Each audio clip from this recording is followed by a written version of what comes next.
I can play with our money and invest that side. So it works out. Yeah. Hey, Facebook.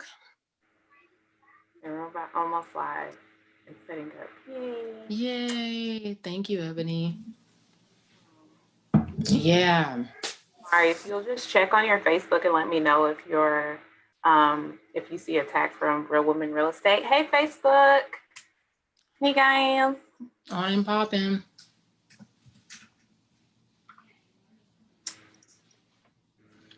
So Facebook can hear the introduction as well. But yeah, they were doing their thing and on the wholesaling and investing side, and we just thought we'd put it all together.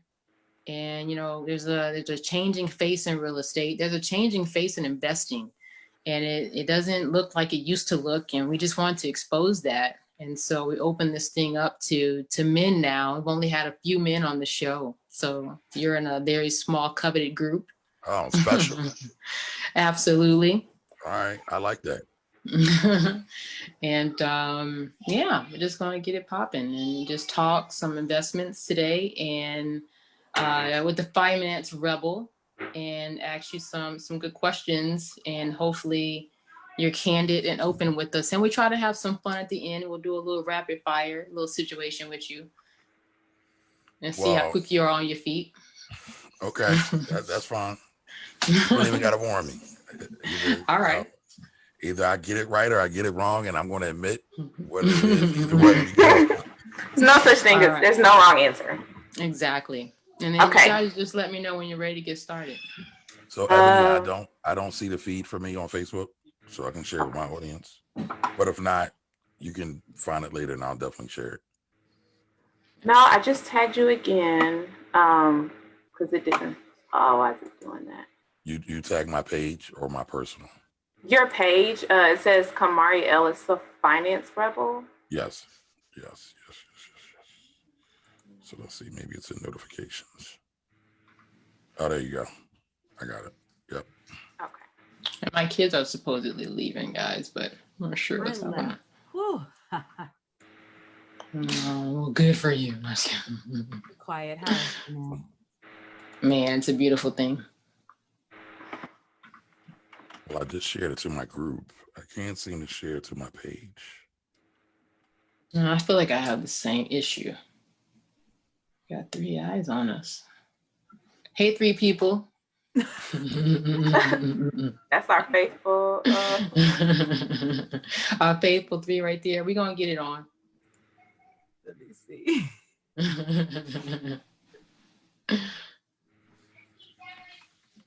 If I can share it. Oh, no. Okay. All right. Y'all ready to record? Yeah. All right. Recording. All right. Well, welcome to episode 37 with Camari Ellis. Welcome, Camari. Welcome, ladies. How you all doing today? Thank you. And so I am Courtney. Hi, Courtney. Kimberly. Hi, Kimberly. I'm Ebony. Hi, Ebony. Love your right. sweater. That fall yellow looks great on you. Love it. Love the sweater.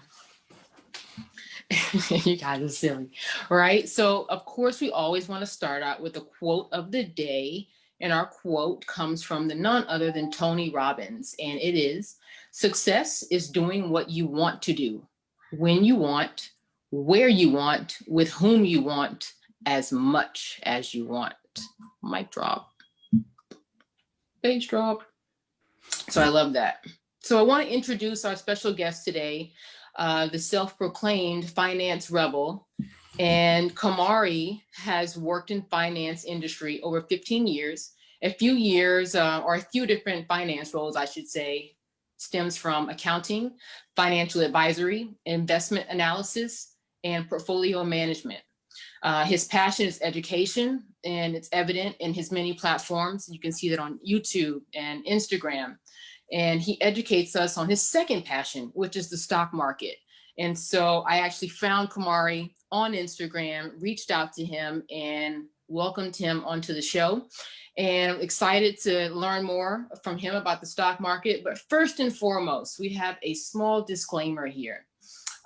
Investing is highly speculative in nature and involves substantial risk and loss. We also encourage all of our listeners and audience here at Real Women Real Estate to get professional advice and hire a professional investment advisor to make your independent decisions and do your own investigations.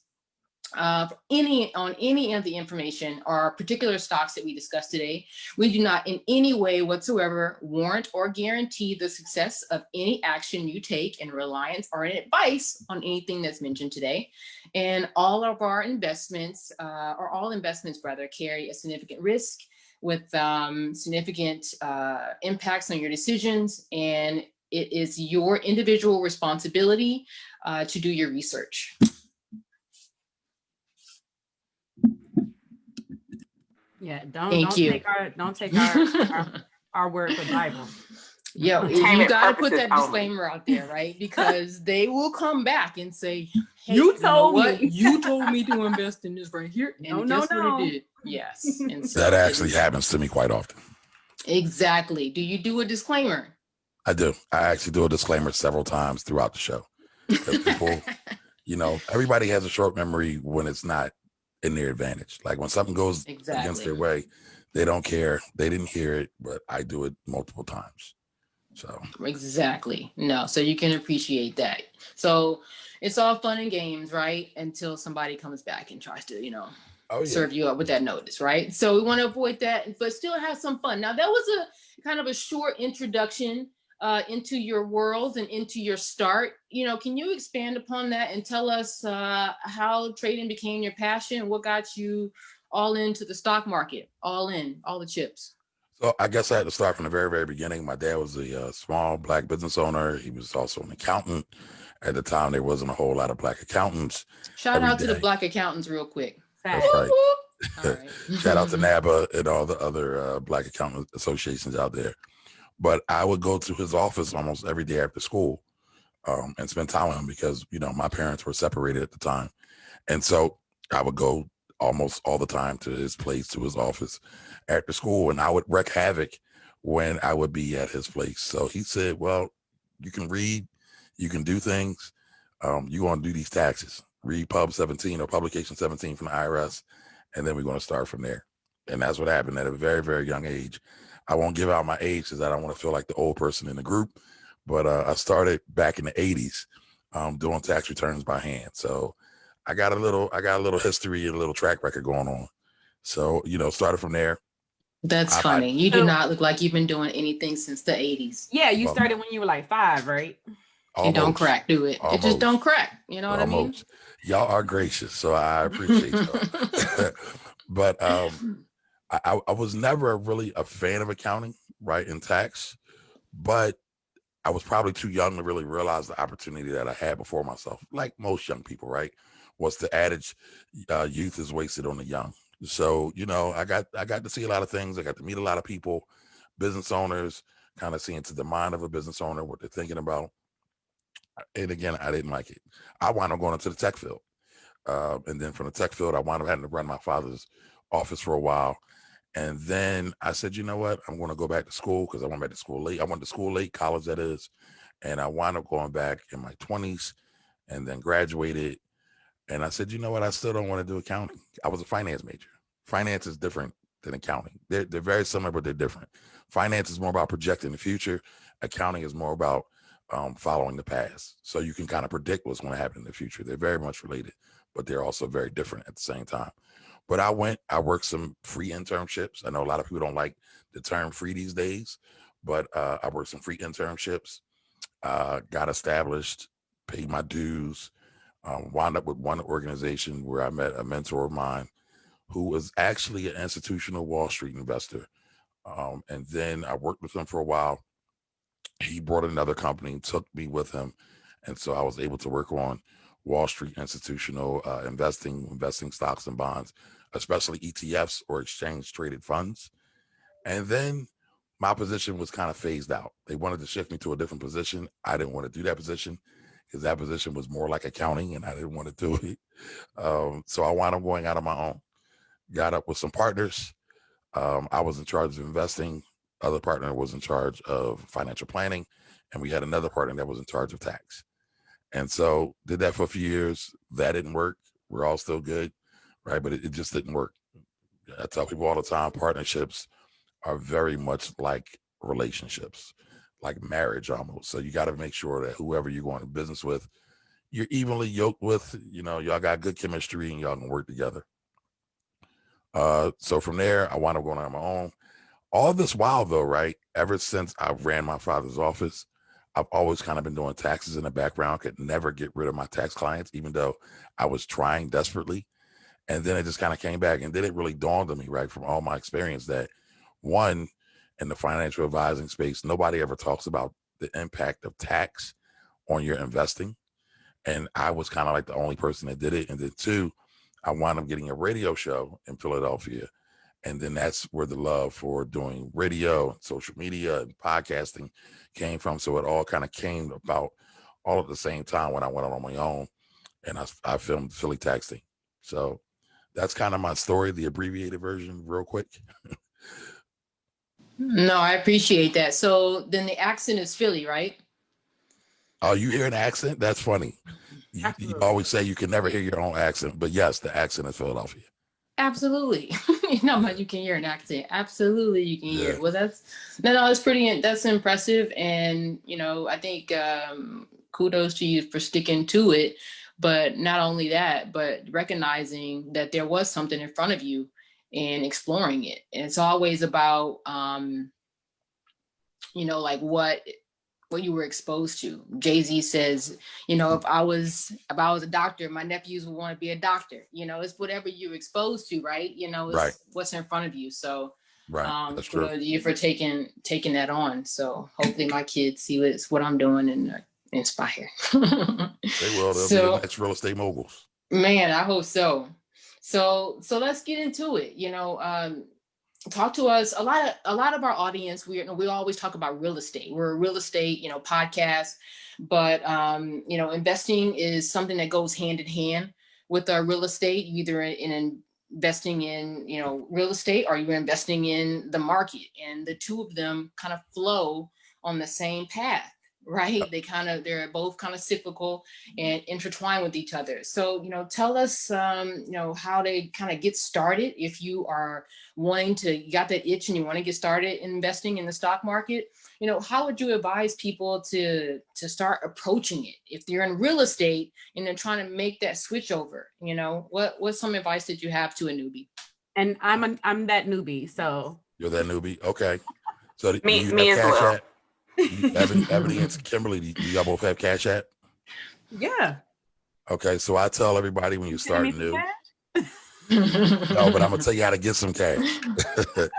I tell everybody to start with what you know, and it's pretty simple, right? If you buy Apple products, if you buy Nikes, if you buy I don't know, any plethora of products or services, you can start there. Now that's just a starting spot, right? That's not where you ultimately want to end in the beginning, because you can't buy every company that you use as an investment, but it's a great grounding and a great place to start. So Kimberly, what do you like? What are you into? Yeah, so that's I've gotten similar advice from my uncle. He said the same thing. So I started some of the companies I started to look at. I was like, like Nordstrom's. I was looking at places I was spending all my money, and I was like, yeah, okay, I'm not sure about that one. But so you like to shop? Not so much, but yes. Well, you said Nordstrom, so Nordstrom is top rack. So I need to where I spend my money. So yes, right. Yes. So are you on Amazon? You use Amazon a lot? Are you a Prime member? I already have. Do I have Amazon stock? I have Apple stock, thanks to Courtney. Okay. But I was gonna say you can buy fractional shares on Cash App. You can start with as low as $1. You can buy stocks on Cash App. You can buy stocks on Cash App. Yes, ma'am. I know you can now do Bitcoin and stuff on Cash App because I have a Bitcoin account. So I know you could on Coinbase. But then people are like, oh, I can Cash App you my Bitcoins. I'm like, wait, what? Yep. Didn't even know you could do that. So the Bitcoin app, because I brought like $20 worth of Bitcoin when it crashed because I was labeled the Bitcoin hater back in 2017. So you had We'll to, talk about that later. But the stock tab is right next to the Bitcoin tab on Cash App. And so you can buy what's called fractional shares on Cash App, right? So I'm just speaking to the average everyday person. I right. suggest they start small, they start slow. I Yeah, see it. I never click on that little squiggly line. there you go. Goodness, I don't know what I Y'all are thought that was hilarious. for. What? No, I'm having an honest. And thank you so much, Kamari. I think that's solid advice. Like you said, everybody has Cash App, so that's a great place to start. Yeah.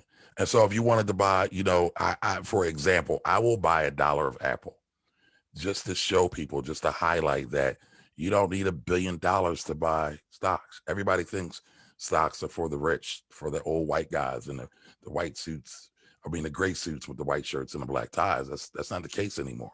Anybody can be an investor in the stock market.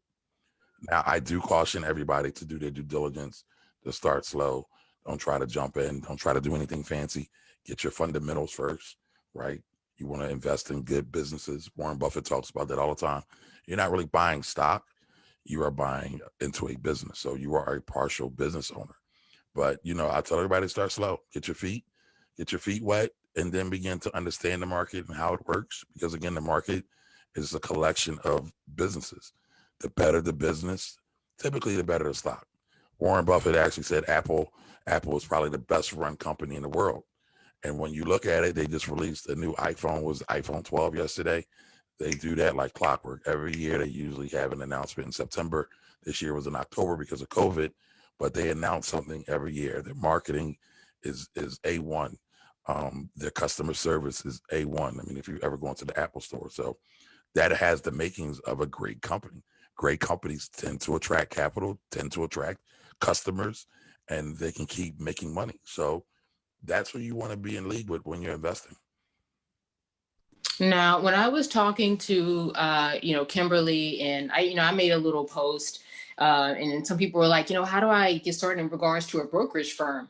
And, we're doing some research on you, and you hit me up with something I've never even heard of, right? So talk to us about brokerage firms. And what I want to kind of preference is when you go to trade and you need a trading house and you go to a brokerage firm, just like you do a real estate, you go to a brokerage and you will reach out to an agent or a broker to help you facilitate trading. That is kind of the same thing when you go to purchase and buy stocks. But just like a real estate agent, there's fees, right, that you have. So I wanted you to talk about, brokerage firms.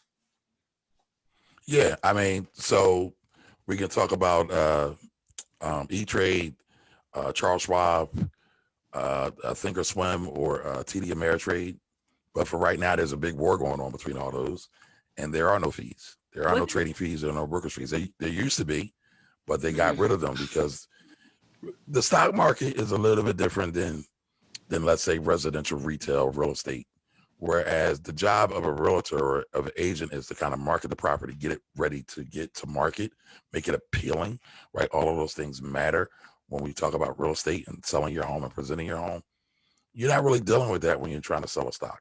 The company that's doing it has already gussied it up and made it pretty, usually, right? Like Apple's pretty, but there's some other dogs out there that don't look good. And those are the ones that are going to be sitting on the MLS for a long time or being an agent's inventory for a long time. So it's a little bit different. Like the agents actually work in real estate. The brokers on the stock side, on the retail side, right? Because on the institutional side, it's a little bit different. And when I say institutional, I'm talking about they're dealing with the big banks. They're dealing with the hedge funds. They're dealing with the mutual funds. And then you have the retail side where it's just the regular mom and pop folks who are coming, and they still exist. They exist at like places like again, matter of fact, they exist at an E-Trade. They exist at a Charles Schwab. They exist at a TD Ameritrade, but they're usually at a retail location. You can call, but 9 times out of 10, you really don't need them. 9 times out of 10. There's always an exception to every rule. So, that's how people think of them.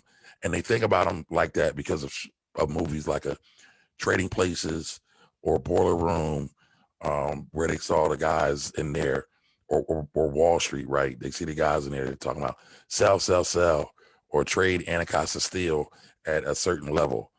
That really doesn't exist anymore because Wall Street has very much changed. It's not as people dominant. It's very much electronic and technology dominant. And so that's why we're able to do more of the things we're able to do now. It's not all good though, because before, you had a salesman, because basically stockbrokers are salespeople. They're just trying to call and get you to buy something because they make money off of commission.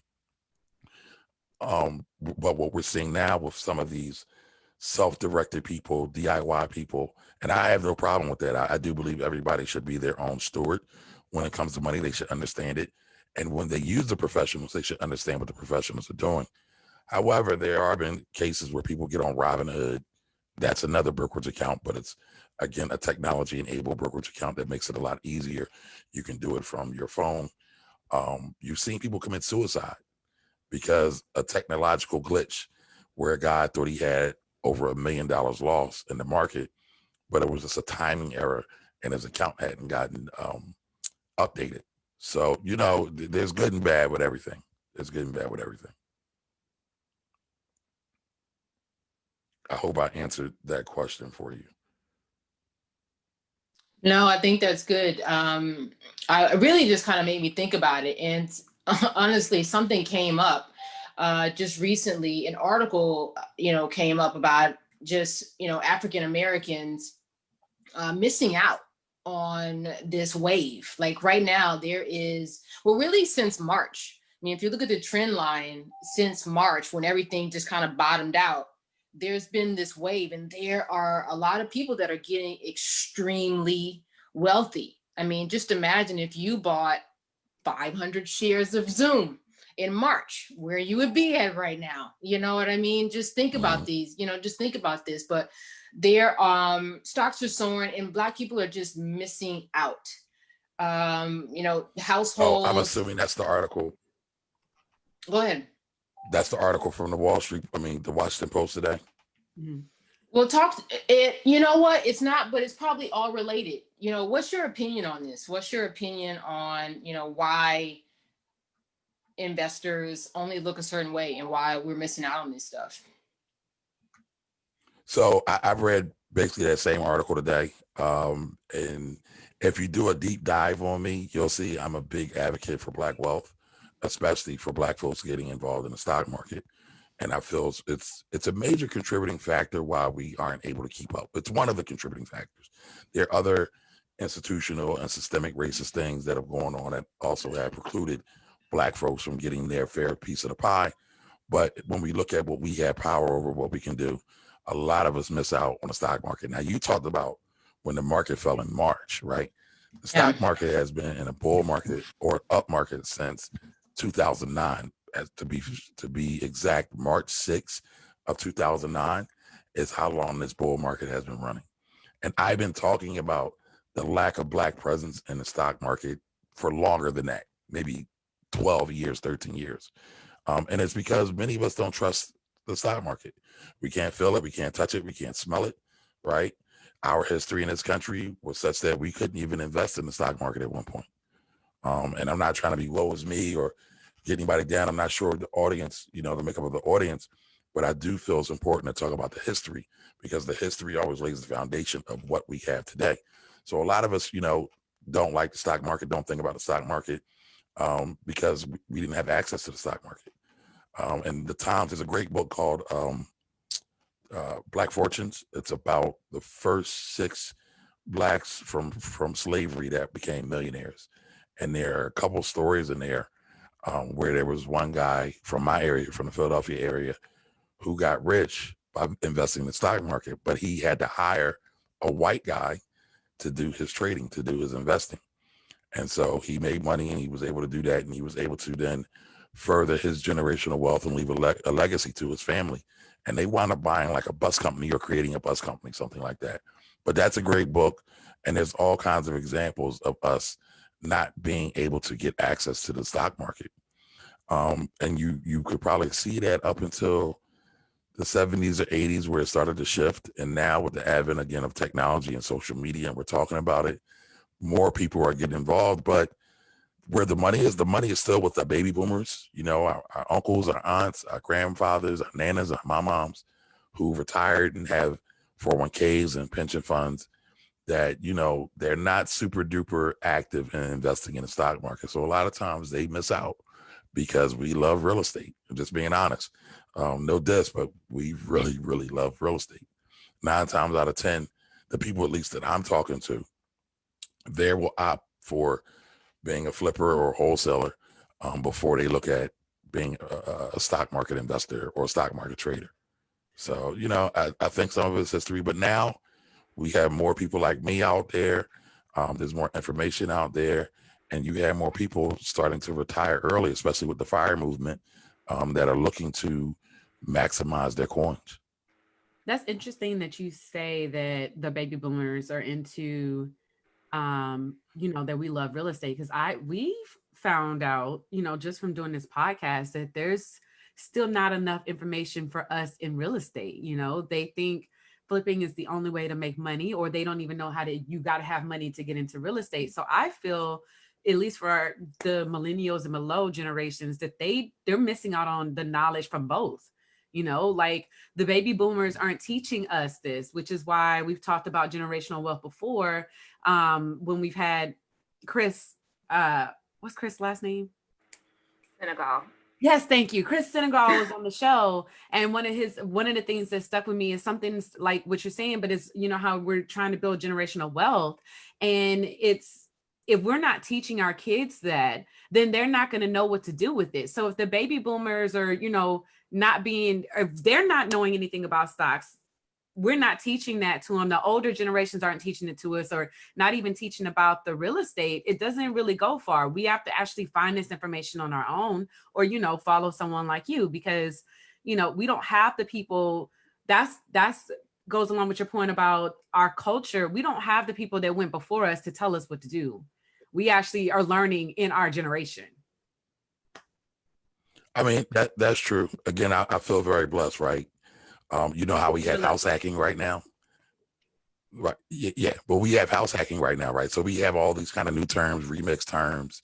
So when my dad separated from my mom, he went and bought a triplex, right? So I've seen house hacking all my life. We just didn't call it house hacking back then, right? Even with the FIRE movement. I knew people that retired early way before the FIRE movement was even invented. This is no diss to the FIRE movement. Lost They on did all FIRE the things movement. that the FIRE movement talked about. Can you tell us what the What's FIRE that? movement is? I'm lost. The FIRE movement is financial independence retiring early. That's what it stands for. Yeah, there's a whole community for it. And they're about it, right? They're about retiring early. They're about being frugal, kind of minimalistic, saving and investing, basically getting freedom so they can do whatever they want to do. If they want to retire, not buying J's. I was right? just saying, not buying J's. Yes. So it's the same thing. It was here before, but now it's kind of here in this remix, and we're kind of taking advantage of it. But I'll say this though about your comment about us being kind of the first generation who are actively and aggressively getting to the wealth. We are the first generation actively trying to get to the wealth. Before, I mean, if you really think about it, right, the civil rights movement didn't pass to 64 or 65. That was only 50 years ago, right? So we are a generation plus out from that. So our parents, our forefathers, our ancestors really didn't have a whole lot of time to talk to us about wealth, because they couldn't even see it, because it was so prohibitive and so restricted a lot of times. So I'm not mad at them. I will say this though, like you said, we had to be active and aggressive about educating ourselves now, so that our children don't have to make the same mistakes and go through the same things now. But being realistic, I do see some things where everybody wants to leave a business to their child. Everybody wants to leave a house to their child, even though they're minors. And it's like, well, children still want to be children. Teenagers still want to be teenagers. So you still got to give them a path. You got to give them the education. Don't get me wrong, but they still going to be kids at the end of the day. I wanted to kind of go back to your comment about the article, because, I want you to kind of bridge the gap. Earlier, you talked about how we are able to now invest via Cash App, with as little as $1. But I feel like a lot of times there's a disconnect, right? You have this entryway, a lower barrier entry to beginning to invest, but like, talk to us a little bit about the scale, right? Like the actual building wealth, because being honest, am I going to become wealthy by buying $1 of Apple stock or Walmart stock? Right? Like, what's that in between of I've just downloaded this app, I'm starting to educate myself about investing, to I'm actually building generational wealth, right? What does that pathway to scale to wealth look like? Right. So I'm gonna push back on you just a little bit, Ebony, right? Because you are a flipper or a wholesaler or both. Both. Okay. So with your first flip, let's go with your wholesale. Like with your first wholesale, you're not necessarily gonna be wealthy after your first wholesale, right? Right. You gotta do it over No. and over and over again, right? Because while you're doing it, you're also acquiring an education, right? Doing Right. it. It's the same thing with stocks. You know, it's the same thing with stocks. You got to do it over and over and over again. And actually, some of the best people I know who like work a job and they're frugal about their money and they save their money, they do real estate and they invest in the stock market, right? So it's a gradual process. You know, it's over time. They're not trying to get quick. They're not trying to get rich quick. They're trying to get rich slow or get wealthy slow because they understand it's a process. They understand that, you know, you're going to have some ups and downs. Right. We're going to see a real estate and a stock market correction at some point. The question is going to be who's going to be tough enough, strong enough to stick it out, and who's basically been following the pad and on the wagon, the bandwagon, and just following along because it's the popular thing to do. Right. And so, you know, all of those things come into play. So I would say the pathway to it, right, is staying consistent with it. So no, you're not going to get wealthy or rich with one stock or $1 worth of stock. But let's say you buy $1 every week. And then let's say at your job, you get a promotion. And then you say, you know what? I can buy $2 a week, but you keep it going. They call that dollar cost averaging, right? So every week you're doing the same thing. But let's back up. Let's look at all the dumb stuff we spent, right? And part of the reason why I've always kind of been on this, but now it's like what happened was somebody brought up Starbucks during one of my lives. And I said, well, listen, the average person that goes to Starbucks spends about $5 every trip. I'm that person. I go to Starbucks before COVID, right? So I said, what happens if you skip a week and make coffee at home? Well, now you have $25 to buy and invest in a Starbucks stock. So instead of putting all your attention and your activities to being a consumer, now you can start being an investor, right? Because wealth is really about a mindset. It's not even really about money per se. It's really about time, but it's about how am I thinking about the resources that I have. The American economy is built on the consumer dollar, right? 70% of GDP or the overall economy is built on consumer spending. We see over 5,000 ads impressions every day, each consumer. Years ago, it was about 500. In the 70s, it was like 500. So everybody's competing for your wallet. Many of us lose that competition every day. So we do impulse buys somewhere. We just give our money away somewhere without constantly thinking about it.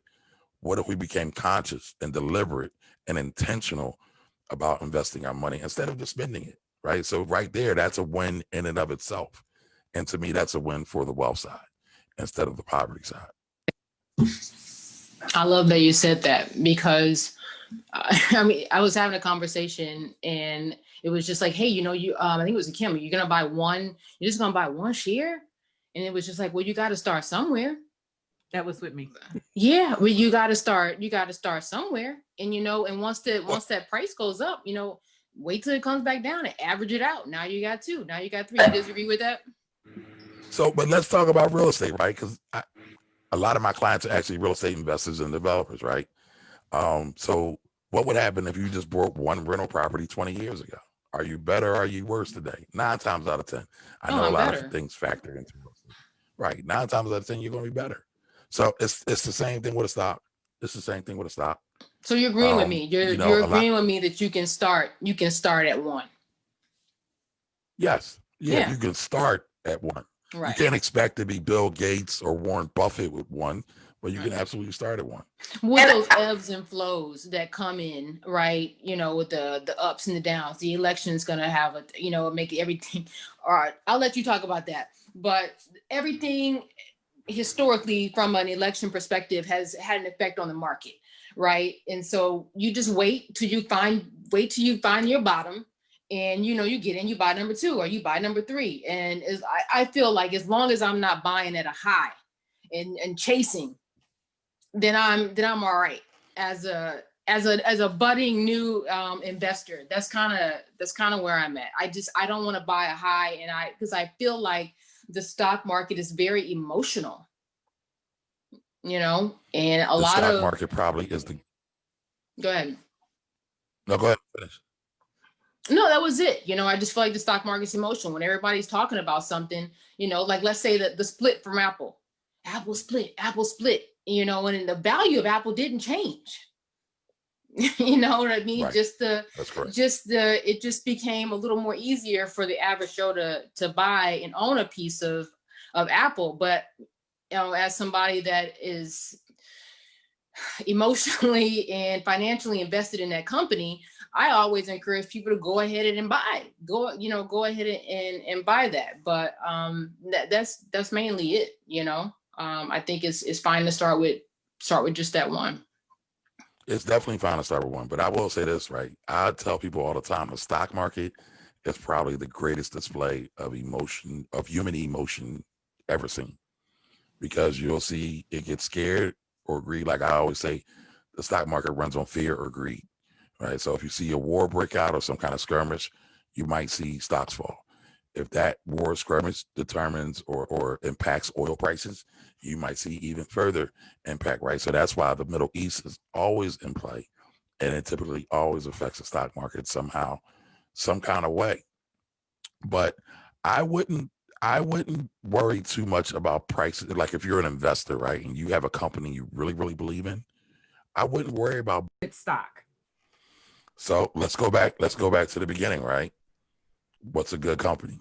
All right. Apple. Apple's a good company. Come on, Kimberly. What do you think is a good company? Amazon. Amazon. What about you, Ebony? What do you think is a good company? I look for companies that are positioned for growth in solid industries. So yeah, it varies. I mean, I think you also have to, like, no, go ahead. Like just if I were just to throw one out, like, yeah, people look at Apple because they make the phones. Okay, but who makes the materials that go in the phones? Right? Like I look for stuff like that. So. But that's a strategy. I'll come back to that. But what company do you feel is a good company right now that you really like? Whose products you like? We'll stick with. I see you got on Apple. I think you got other ones. You don't want to share your investment secrets with us. No, I work in a public company. So I'm gonna be quiet. Oh, okay. I know some things, so I'm gonna be quiet. Yeah, because we don't want to get hit with no insider trading.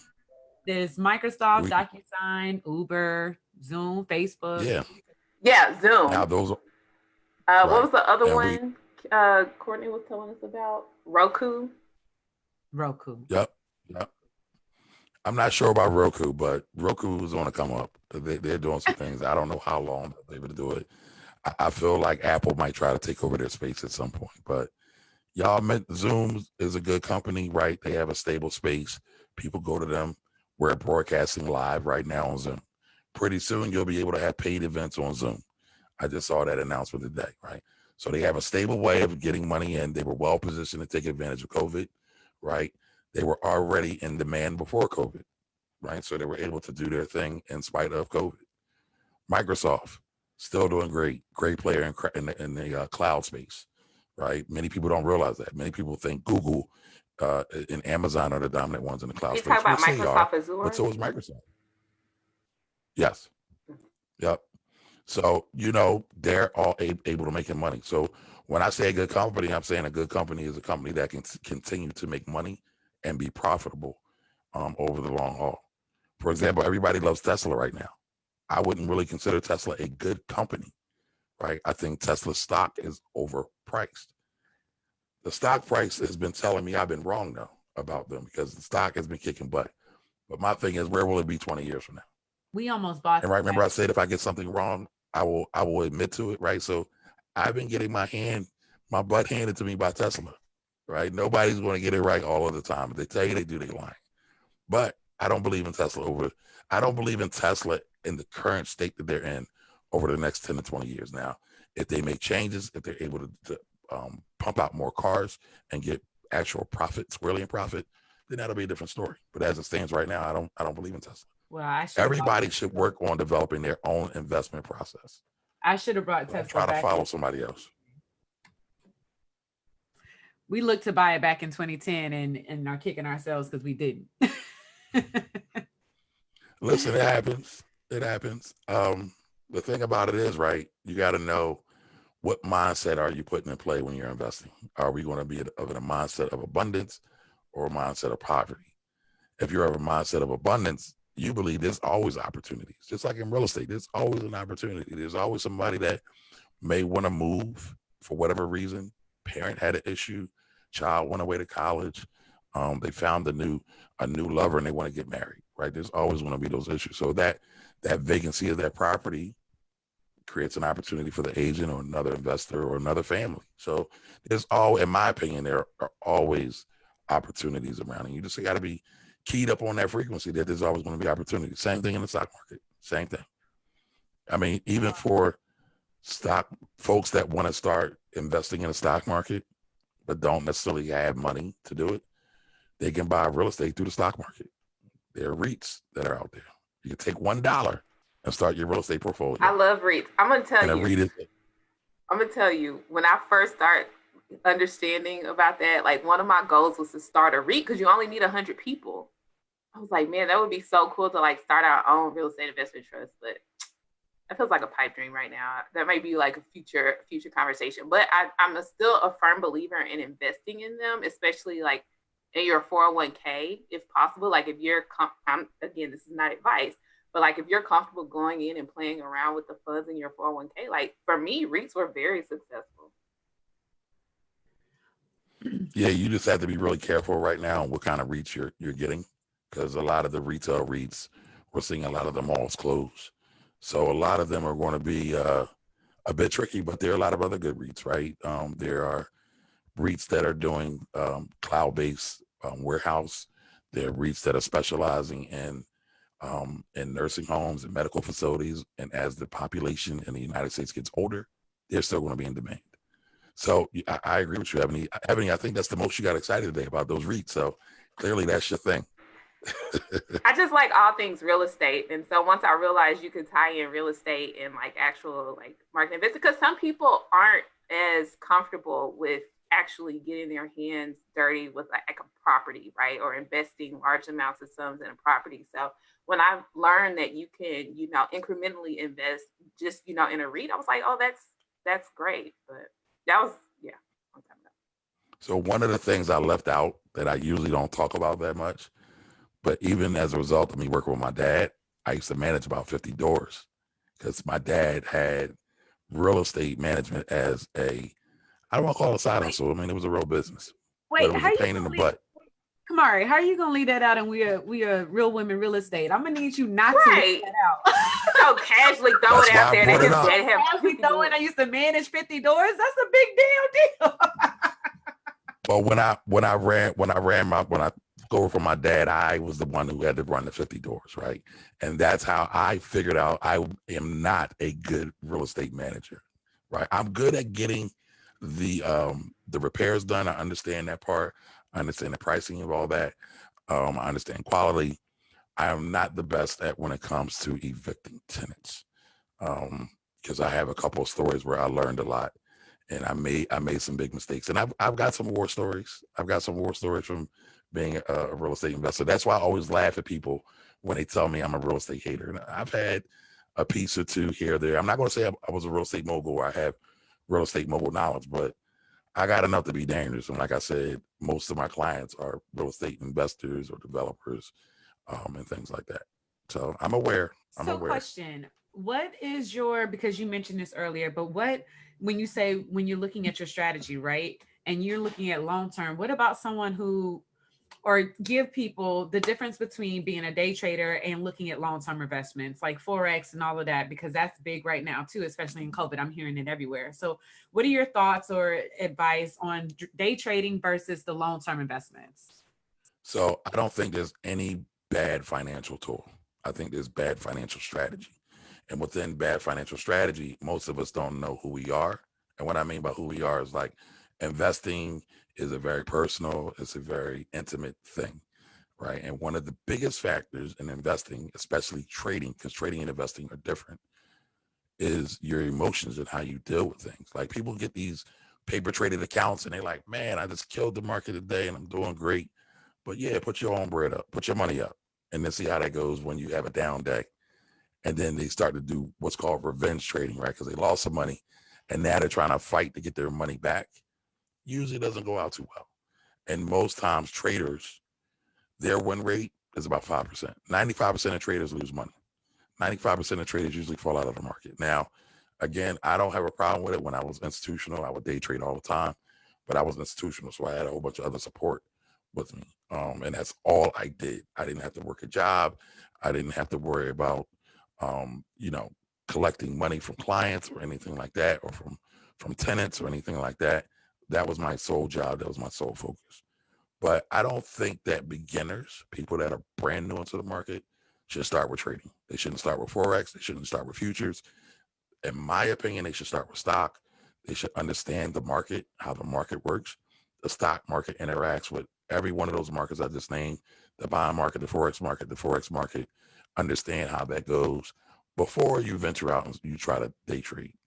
Because, you know, sadly, there's a lot of get rich quick social media gurus out there.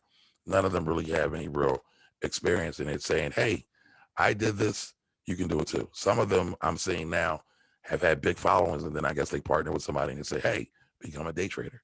And you've never talked about trading, investing, stock market, or anything at all throughout their whole platform. And then now all of a sudden they're this big guru. And then now, since they're an influencer, people follow them. And guess what I always say? Somebody always says to me, well, I did this and this happened and I lost a whole bunch of money. And so, you know, I tell everybody, wealth building, again, is not get rich quick. Get your education first, get your foundation first, and then do it. Just like I wouldn't recommend your first time real estate person to be a flipper. It's too many variables. I would say own your bricks and mortar, own your door first.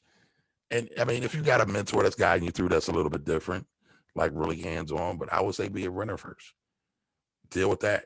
Understand what it takes to, you know, frame out a house, to get the plumbing done, to what's it going to take to run electrical, what's it going to take to get all this other stuff done, and then come to flipping, right? Really understand the process.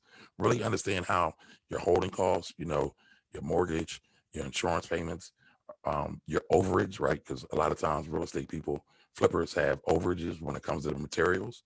Understand how all that works. Understand that you're going to need some cushion in your budget. Understand that a lot of people have problems with their contractors, right? You're going to need reliable contractors before you get into that flip, and not just use any old person that you come into contact with. So, you know, it's education.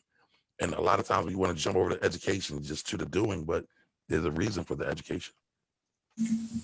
No, I appreciate that. And I think that's what we're here doing is trying to educate people, you know, from that real estate perspective. And you're right. I love how you are intermingling real estate with the stocks and investing and things like that, because this is exactly what we're trying to prove here, that the two things flow.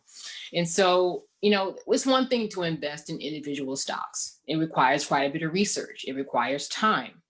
I believe there is a benefit to EFTs, but I'm not going to sit here and pretend as though I know all the inner workings for it. Can you break down EFTs for the dummy investor real briefly?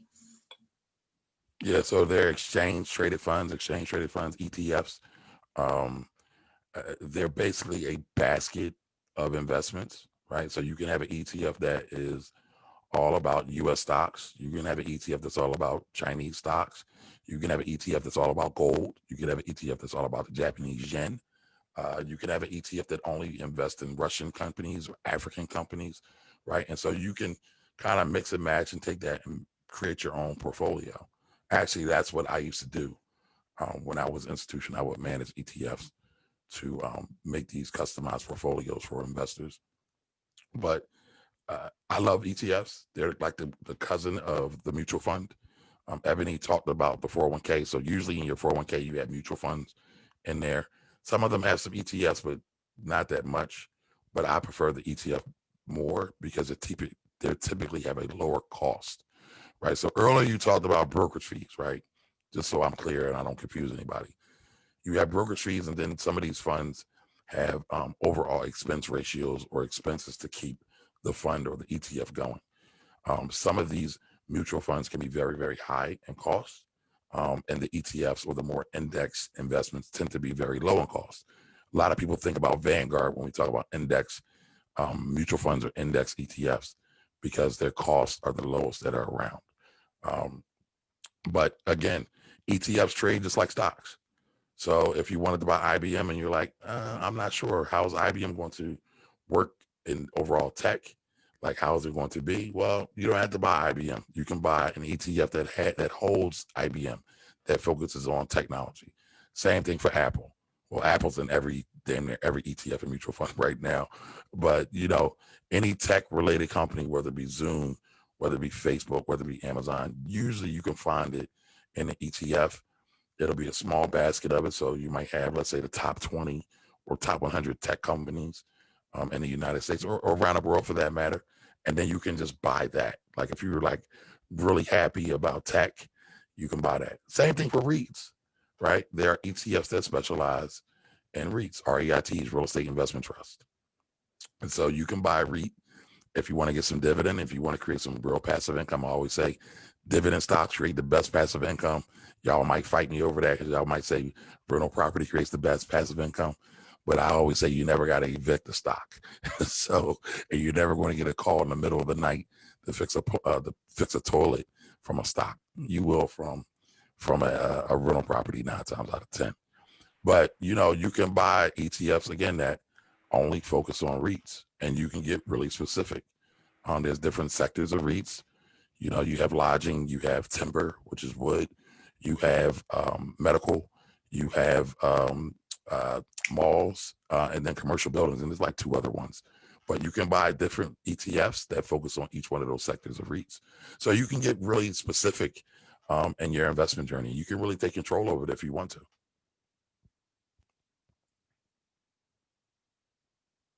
No, I appreciate that because I think it's important. I'm learning about it and I'm getting into it, and it's just, I think it's, for me, it just looks like something that a little more easier to handle and control.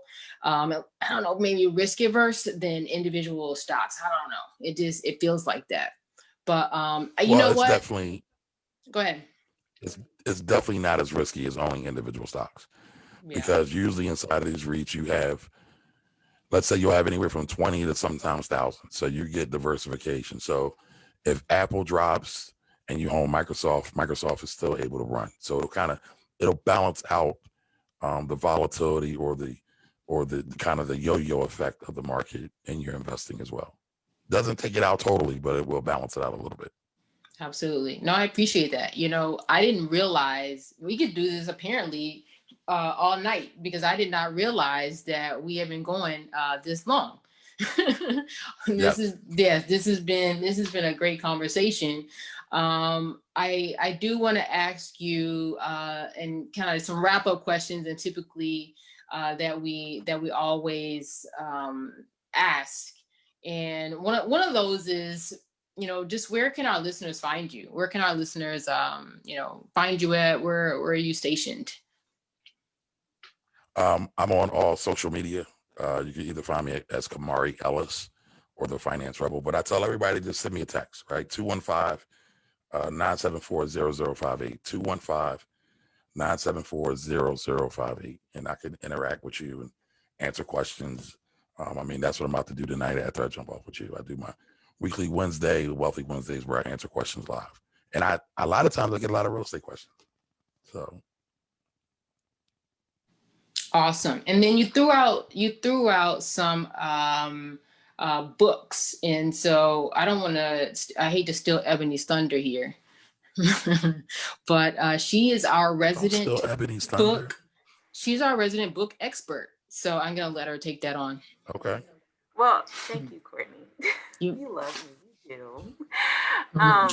So I always like to know what books you recommend for either motivation, or in this case, like what books you recommend people listen to get started?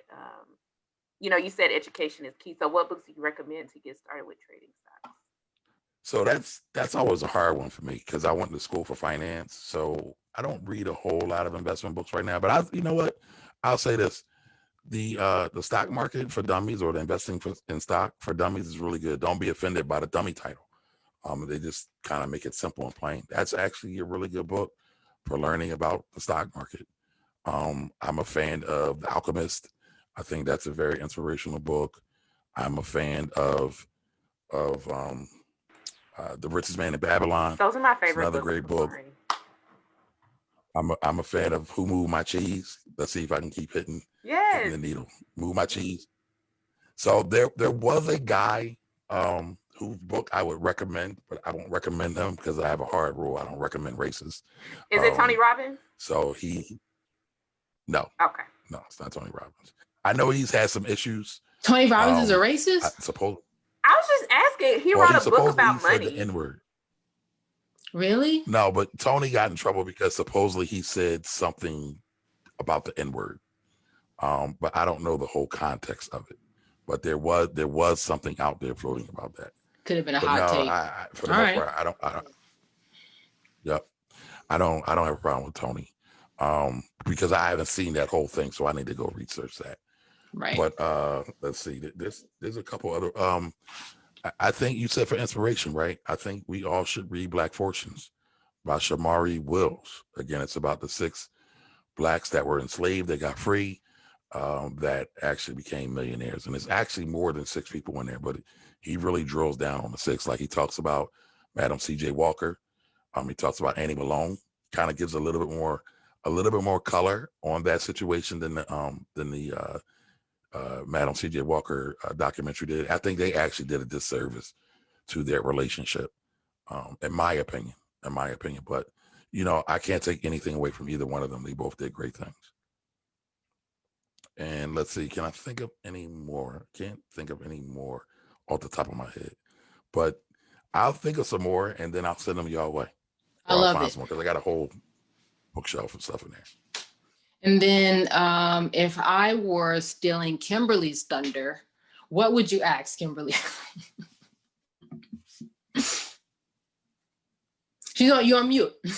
I was like, oh, I'm on mute. Well, I would. It's real estate, so he's not doing that. My normal question is, what are your current investments? So what are your top, we're talking stocks, what are your top 5 right now? My top 5 in stocks. So I've been really vocal about Ford. I bought about 100 shares in Ford. I have some other investments that I have, but I usually don't talk about them publicly. But I have Ford, I have Amazon, I have Starbucks, I have Nike, and I have Apple. Now, what I'm looking at buying now is an ETF called XLE, which is I started buying it. It's an energy ETF because I'm looking for boring investments. Everybody's been pumped up about the tech. I like to kind of go the other way and see where there's value at in other places. So I'm looking at oil because oil's gotten beat up. Oil companies have gotten beat up this year, but they still pay a great dividend. And so Exxon and Chevron. What's that? Why Ford? Why Ford? Just wondering, what is your thought process behind the ones that are your top ones? Yeah, so Ford, I like Ford. It's a long-term play. So I'm not looking forward to knock it out the park in the next year. I'm looking to hold it over 10 to 20 years, but it's at an all-time low. It's like $7. Yeah, well, I dollar cost averaged into it around $5 because it went as low as like $4.50. What? And so it's the number 2 car manufacturer in the country. They're very well positioned in the EV space or the electronic vehicle space, right? They've got $35 billion in cash, right? So they'll be able to sustain the pandemic, and they're coming out with a new car portfolio that's out of this world. The new Mustang's hot, the new Bronco's hot, the new Ford F-150's hot. Actually, the F-150 is the most bought truck in the country. So I think they will be, and they've always been a well-run company. Even when you go back to the Great Recession in 08, 09, when the government was making all the car companies take money, they made Ford take the money, but Ford didn't need the money. So they've always been a well-run company. They're not as flashy as a GM. Bronco. What's that? said, shout out to OJ for that Bronco. Yeah, shout out to OJ. Shout out to OJ.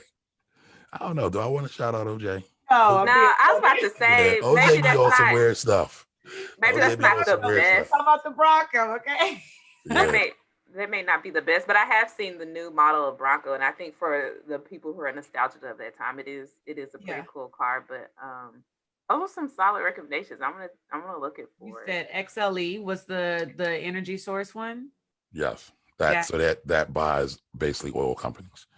Now everybody says, well, Kamar, why are you interested in XLE where alternative is coming? Alternative is coming, solar's coming, wind's coming, hydro's coming, it's all here. But we're not getting rid of oil anytime soon. That we've had the technology for alternative energy for quite some time. What stopped it? The oil lobby, right? I mean, we could have changed over to electronic vehicles probably a long time ago. Tesla, the real Tesla, Nikola Tesla, had the technology a while ago, but we never put it into play because oil's still oil. Oil's still valuable. Oil's still major. So I don't see it going all the way out. Is it going to be the next big thing? No. But like I said, I'm looking for boring things. I'm looking for There a you go. dividend. I'm looking to build up passive income as well. I'm also looking at some REITs. But if you look at Exxon, if you look at the dividend on Exxon, it's bananas. It's absolutely bananas. So Exxon is ticker symbol XOM. And I want to say the last time I looked at it, it was like 11%. And All it's right. a $30 stock. So 11% in dividends. the yield, the dividend Yeah, yield, that's high. yes. I have waste management, and that's one of my highest one that pays out dividends. But that's, I mean, You know what? I've been looking at waste management. Waste management isn't going anywhere either. yeah, I've had that one since 2012. So I'll tell you, a baller. You out here balling. nah. Y'all, If I would have bought more shares, I would be, but no. y'all out here, y'all all cat. Y'all not telling me the truth. Y'all got portfolios in stock and real estate. I see I y'all. like the dividends. It works. It works. It works. Awesome. No, I think that's solid advice. And I just want to point out for Tesla, they make more than cars. When you talk about wind and solar, if you talk about here, all I see are these solar panels popping up, and they're Tesla's making them. So it's they have an expansive portfolio, which I think helps with that sticker price. But here, let me throw this at you. Let me throw this at you real quick. Oh man, I didn't mean to open up a can of worms. 80 to 90% of Tesla's revenue is from automobiles. It is. But I'm just saying. I mean, you're you're right. right. I'm gonna leave You're it right. there. You're gonna leave it there. You're the expert. You know what I see in your strategy? I think there's two strategy. I think there's a strategy of investing in companies that are, COVID friendly, like you're thinking about COVID. And the second strategy, I think, is going back to work strategy. So I don't think, I think you're kind of leaning towards that going back to work strategy with your XLE, your Exxons, your oils, your Fords. You're thinking more future term is where I think I'm thinking more in, I hate to throw my stuff out there, but like a Thermo Fisher. I'm thinking more COVID. I'm thinking more vaccines. I'm thinking, these solid companies like that. So I think, like you said, it's very personal. It's a very, individual thing that I think, you focus on. And you just kind of keep it to you. I'm learning about, being a silent assassin and coming in and not talking about it, but just going in and purchasing and then saying, hey, this is what I reckon. This is what I did. You know what I mean? You do what you want to do. Yeah. But, and I'm passionate about it. Right. So that's why I'll throw that fact out of you. It's more so in fun than I'm not trying to put you down because there is no right or wrong. Right. It's what you think is going to work. There you go. Well, speaking of fun, let's just have a little fun, right? You are in Philly. All right. Mm-hmm. So, I guess when, you had your big stock and everything went high and you were like, whoa, I'm really doing this, it's popping. And you wanted to celebrate. Like what music were you listening to? What's your go-to? Oh, what music do I listen to? Oh man. So you threw some Hove out earlier. I'm a big Hove fan. All right. I love everything. I'm very eclectic, right? You could anyone any day you can hear me listening to What's the last song you R&B, listened hip to? hop. The last song I listened to, Yeah. I gotta pull up my phone. Oh my gosh. You're supposed to be off the dome. I don't remember. I listen to music all the time.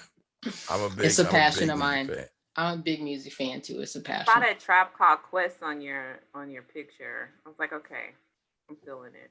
Yeah, I'm definitely a Tribe fan. Rest in peace, Fight Dog. Rest in So the peace. last thing I listened to technically was a podcast called Better with Paul. I'm a big fan of Paul. What's Paul's last name? Paul Simon? Paul Brunson. I'm No, like, Paul Paul, Brunson. I said music. Oh, Paul. Okay, I don't know him. I know, but I just pulled. I'm sorry, I switched on you. So the Now, first thing that Kamar, you came gotta up was watch. this. You gotta watch Courtney. What? He's a stickler. What'd I do? He's a stickler. Talk about Paul Simon. I'm like, what you mean? No, Paul Simon's Paul actually got a couple of hits. Paul Simon is the man. Don't sleep on Paul. So all right, I pulled up my my own repeat list. So the song that jumps out me right away is called "Back in Love" by The Dream. I love that song. I love The Dream. I think he's a musical genius. All right. I like it. I'm not mad at that. That's better than the other musical genius, which is a self-proclaimed musical genius. I'm not even gonna bring that man up. Y'all know what I'm talking about. Well, he's a musical genius. He just don't read, so his span of growth is kind of retarded. Yeah. If that's even a word we can use. Yeah, you know, we'll refrain. We'll refrain from that dude. So, so the next thing is, you know, we've been talking about stock. I just want you to name. I know you popped off a bunch of stuff. I want you to give me one sleeper stock. One sleeper. So there's one stock that I think will. Well, there's a couple, but there's a couple that'll be around forever. J&J, Johnson and Johnson. That's one. I wouldn't call it a sleeper, but it's always going to be here. Kimberly Clark is another one. When you look at either one of those two, even though they're kind of getting up there, they're kind of high now, I think they will be quite fine over the next 10, 20, 30 years. I like it. And then the last thing is, you know what I mean? You know, we're all kind of stationary. Everybody's different different parts of the country. Here in Silicon Valley, we can't do anything. Our kids can't go to school. We can't go nowhere. So there's some plans once, like you know, everything. Yeah. Oh, in Philly. So my next question was just what do you plan on? What are you most looking forward to? Like, you know, when you can move around, you know, what are you most looking forward to? Well, travel. Absolutely. My goal, I have this like secret goal of becoming a digital nomad and just kind of wandering around as much as possible, if it's possible, but just going to different places, experiencing different things. I think many times and I'm what's your bucket list place? The Black community, I think bucket list everywhere where African people are, whether it be Cuba, Colombia, Haiti. Yeah, Ghana, anywhere where African people are. Yes. That's it right there, man. That's mic drop. I love it. No, I appreciate it. You know what, since you're like a music, you know, person, if you could put two people together on a versus, who would it be? Alive or dead? Both. Or both. Michael Jackson versus Prince. Oh, I knew you was going there. When he said dead. And then who's your pick? Who's I winning? didn't. But that shit was good though. Y'all don't do this. It would depend. No. It would depend on my mood on the day, but 9 times out of 10, I would give it to Michael. Why? Yes. Prince can play every. Just saying, don't do this. Then you're gonna ask the man why. No, I'm sorry. Listen, I love there's it. a right answer to that question. And it was, I'm gonna tell you. I'm gonna tell you why. Prince can definitely play every instrument. Michael can sing every instrument, and Michael actually has. I think he still has the #1 sold album of all time with Thriller. But what's better than Thriller? Off the Wall. Off the Wall is better than Thriller. So I can compose 20 songs between Off the Wall, Thriller, and the Jacksons. That would be the Jacksons and the Jackson 5s. that Shout out would to Barry be Gordy. my Shout out to song. Quincy Jones Yep. for making all of that happen. Being the best producer ever. Quincy is the best producer ever. Ebony, Right. you don't look too happy with me. I see. No, Yeah, I'm answer- sorry. I'm not I'm gonna sorry to get break your heart, Ebony. no, I thought no, it no, was no, no. cool, I and then really I don't picked think the wrong guy. No, you can't. There definitely is the right answer. You can't really compare the two. I mean, you talking about can't. you got to include Jimmy Jam, Terry Lewis. You know, you got to include Exactly. Morris Day and the Time. You got to include, you know, Vanity Six, Apollonia. You got to include all the songs that he wrote for people. Okay, No, but we're not gonna get into I it. have a Yeah. retort for that, but I do have to go. I want to have this discussion later, right? Because you can talk about what was the group he created where he sung every part, the Family. I think it was the Family, Screams of Passion. I think it was like one of the main songs where the heck, what's the guy? Like I'm into my music. I'm into my music. But Right. I don't think you can compare that catalog to Mike's tenure over the years. Yeah, no, Mike you're right. drop. Absolutely, Mike drop. We're going to have to leave it there. And on that We note, was going to invite you back. We was going to invite you back. Get that right. Now I'll come back and I'll definitely have you ladies on my show as well. thank you. That's awesome. I appreciate it. Well, All thank right. you so much for being here. Thank you for being on the show. We enjoyed this and we look forward to the next time. All right, ladies. Thank you for having All me. right. Appreciate you. Bye. Bye. Bye-bye.